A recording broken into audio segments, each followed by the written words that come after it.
شروع اللہ کے بابرکت نام سے جو بڑا مہربان اور نہایت رحم فرمانے والا ہے۔ لاکھوں اور کروڑوں درود و سلام نبی کریم صلی اللہ علیہ وآلہ وسلم کی ذات بابرکات پر اور آپ کی آل پر۔ ناظرین اکرام، کسی زمانے میں بغداد میں جنید نامی ایک پہلوان رہا کرتا تھا۔ پورے بغداد میں اس پہلوان کے مقابلے کا کوئی نہ تھا۔ بڑے سے بڑا پہلوان بھی اس کے سامنے زیر تھا۔ کیا مجال کہ کوئی اس کے سامنے نظر ملا سکے۔ یہی وجہ تھی کہ شاہی دربار میں بھی اس کو بڑی عزت کی نگاہ سے دیکھا جاتا تھا اور بادشاہ کی نظر میں اس کا خاص مقام تھا۔ ایک دن جنید پہلوان بادشاہ کے دربار میں اراکین سلطنت کے ہمراہ بیٹھا ہوا تھا کہ شاہی محل کے صدر دروازے پر کسی نے دستک دی۔ خادم نے آ کر بادشاہ کو بتایا کہ ایک کمزور و ناتواں شخص دروازے پر کھڑا ہے جس کا بوسیدہ لباس ہے۔ کمزوری کا یہ عالم ہے کہ زمین پر کھڑا ہونا مشکل ہو رہا ہے۔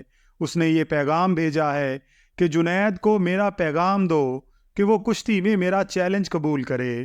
بادشاہ نے حکم جاری کیا کہ اسے دربار میں پیش کرو۔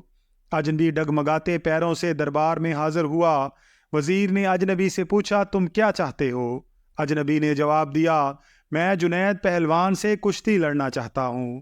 وزیر نے کہا، چھوٹا منہ بڑی بات نہ کرو۔ کیا تمہیں معلوم نہیں کہ جنید کا نام سن کر بڑے بڑے پہلوانوں کو پسینہ آ جاتا ہے؟ پورے شہر میں اس کے مقابلے کا کوئی نہیں، اور تم جیسے کمزور شخص کا جنید سے کشتی لڑنا تمہاری ہلاکت کا سبب بھی ہو سکتا ہے۔ اجنبی نے کہا کہ جنید پہلوان کی شہرت ہی مجھے کھینچ کر لائی ہے، اور میں آپ پر یہ ثابت کر کے دکھاؤں گا کہ جنید کو شکست دینا ممکن ہے۔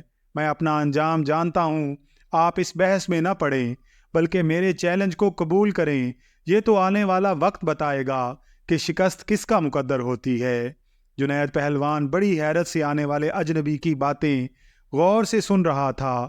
بادشاہ نے کہا، اگر سمجھانے کے باوجود یہ بضد ہے تو اپنے انجام کا یہ خود ذمہ دار ہے، لہٰذا اس کا چیلنج قبول کر لیا جائے۔ بادشاہ کا حکم ہوا اور کچھ ہی دیر کے بعد تاریخ اور جگہ کا اعلان کر دیا گیا۔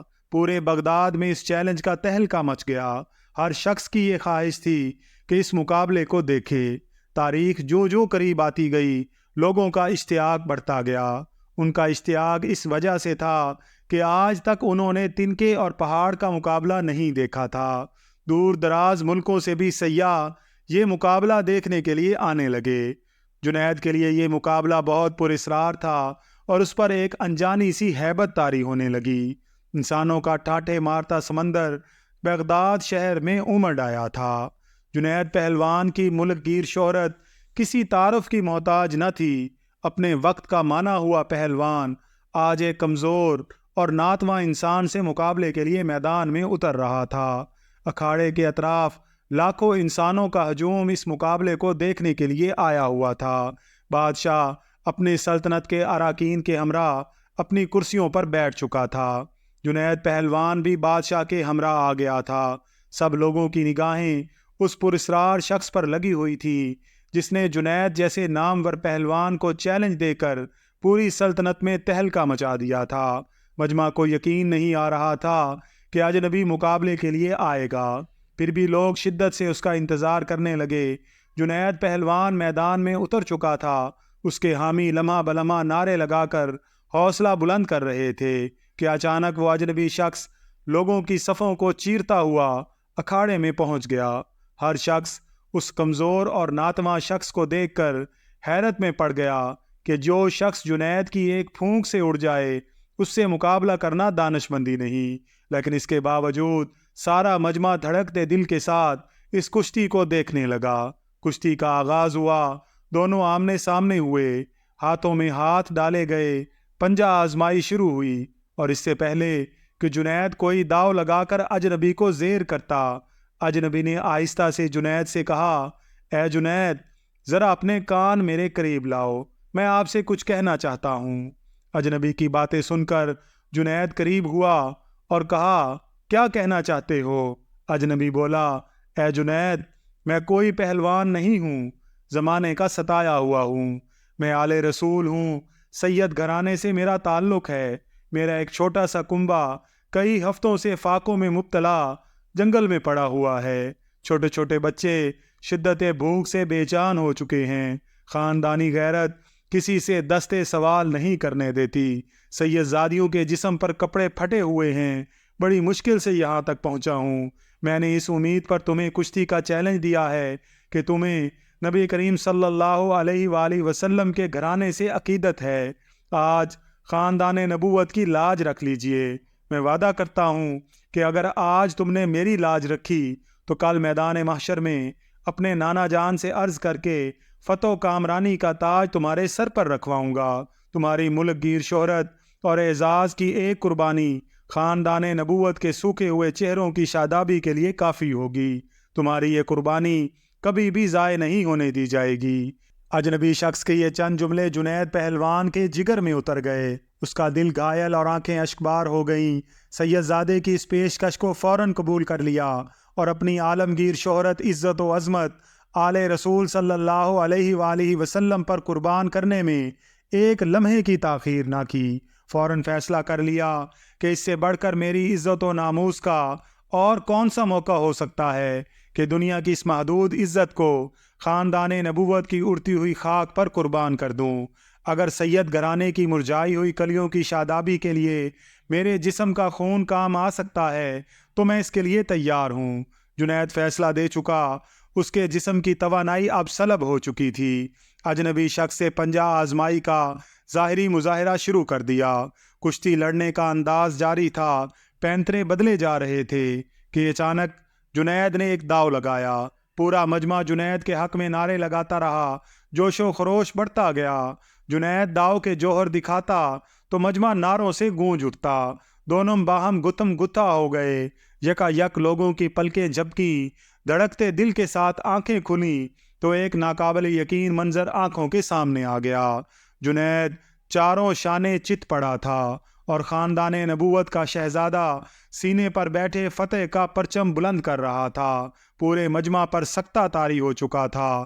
حیرت کا طلسم ٹوٹا اور پورے مجمع نے سید زادے کو گود میں اٹھا لیا۔ میدان کا فاتح لوگوں کے سروں پر سے گزر رہا تھا۔ ہر طرف انعام و اکرام کی بارش ہونے لگی۔ خاندان نبوت کا یہ شہزادہ بیش بہا قیمتی انعامات لے کر اپنی پناہ گاہ کی طرف چل دیا۔ اس شکست کے بعد جنید کا وقار لوگوں کے دلوں سے ختم ہو چکا تھا۔ ہر شخص انہیں حقارت سے دیکھتا گزر رہا تھا۔ زندگی بھر لوگوں کے دلوں پر سکہ جمانے والا آج انہی لوگوں کے تانوں کو سن رہا تھا۔ رات ہو چکی تھی۔ لوگ اپنے اپنے گھروں کو جا چکے تھے۔ عشاء کی نماز سے فارغ ہو کر جنید اپنے بستر پر لیٹا۔ اس کے کانوں میں سید زادے کے وہ الفاظ بار بار گونجتے رہے کہ آج میں وعدہ کرتا ہوں کہ اگر تم نے میری لاج رکھی تو کل میدان محشر میں اپنے نانا جان سے عرض کر کے فتح و کامرانی کا تاج تمہارے سر پر رکھواؤں گا۔ جنید سوچتا، کیا واقعی ایسا ہوگا؟ کیا مجھے یہ شرف حاصل ہوگا کہ حضور سرور کونین صلی اللہ علیہ وآلہ وسلم اپنے ہاتھوں سے مجھے تاج پہنائیں گے؟ نہیں، میں اس قابل نہیں۔ لیکن خاندان نبوت کے شہزادے نے مجھ سے وعدہ کیا ہے۔ آل رسول کا وعدہ غلط نہیں ہو سکتا۔ یہ سوچتے سوچتے جنید نیند کی آغوش میں پہنچ چکا تھا۔ نیند میں پہنچتے ہی دنیا کے حجابات نگاہوں کے سامنے سے اٹھ چکے تھے۔ ایک حسین خواب نگاہوں کے سامنے تھا اور گنبد خضرا کا سبز گنبد نگاہوں کے سامنے جلوہ گر ہوا، جس سے ہر سمت روشنی بکھرنے لگی۔ ایک نورانی ہستی جلوہ فرما ہوئی جن کے حسن و جمال سے جنید کی آنکھیں خیرہ ہو گئیں۔ دل کیف و سرور میں ڈوب گیا۔ در و دیوار سے آوازیں آنے لگیں، الصلاۃ والسلام علیک یا رسول اللہ۔ جنید سمجھ گئے کہ یہ تو میرے کریم آقا ہیں جن کا میں کلمہ پڑھتا ہوں۔ فوراً قدموں سے لپٹ گئے۔ حضور نبی کریم صلی اللہ علیہ وآلہ وسلم نے فرمایا، اے جنید اٹھو، قیامت سے پہلے اپنی قسمت کی سرفرازی کا نظارہ کرو۔ نبی زادوں کی ناموس کے لیے شکست کی ذلتوں کا انعام قیامت تک قرض نہیں رکھا جائے گا۔ سر اٹھاؤ، تمہارے لیے فتح و کرامت کی دستار لے کر آیا ہوں۔ آج سے تمہیں عرفان و تقرب کے سب سے اونچے مقام پر فائز کیا جاتا ہے۔ تمہیں اولیاء کرام کی سروری کا اعزاز مبارک ہو۔ ان کلمات کے بعد حضور سرور کونین صلی اللہ علیہ وآلہ وسلم نے جنید پہلوان کو سینے سے لگایا اور اس موقع پر نبی کریم صلی اللہ علیہ وآلہ وسلم نے حالت خواب میں جنید کو کیا کیا عطا کیا اس کا اندازہ لگانا مشکل ہے۔ اتنا ضرور اندازہ لگایا جا سکتا ہے کہ جب جنید نیند سے بیدار ہوئے تو ساری کائنات چمکتے ہوئے آئینے کی طرح ان کے نگاہوں میں آ گئی تھی۔ ہر ایک کے دل جنید کے قدموں پر نثار ہو چکے تھے۔ بادشاہ وقت نے اپنا قیمتی تاج سر سے اتار کر ان کے قدموں میں رکھ دیا تھا۔ بغداد کا یہ پہلوان آج سید الطائفہ سیدنا حضرت جنید بغدادی کے نام سے سارے عالم میں مشہور ہو چکا تھا اور ساری کائنات کے دل ان کے لیے جھک گئے تھے۔ ناظرین اکرام، ویڈیو پسند آئی ہو تو اس کا اظہار کمنٹس میں ضرور کیجیے گا۔ اگر آپ چینل پر نئے ہیں تو چینل کو سبسکرائب کر کے بیل آئیکن کو پریس کر دیجیے گا تاکہ ہر نئے آنے والی ویڈیو کا نوٹیفیکیشن آپ کو بر وقت مل سکے۔ اللہ تعالیٰ سے دعا ہے کہ اللہ تعالیٰ ان نفوس قدسیہ کے صدقے ہمیں بھی راہ ہدایت پر استقامت عطا فرمائے۔ آمین یا رب العالمین۔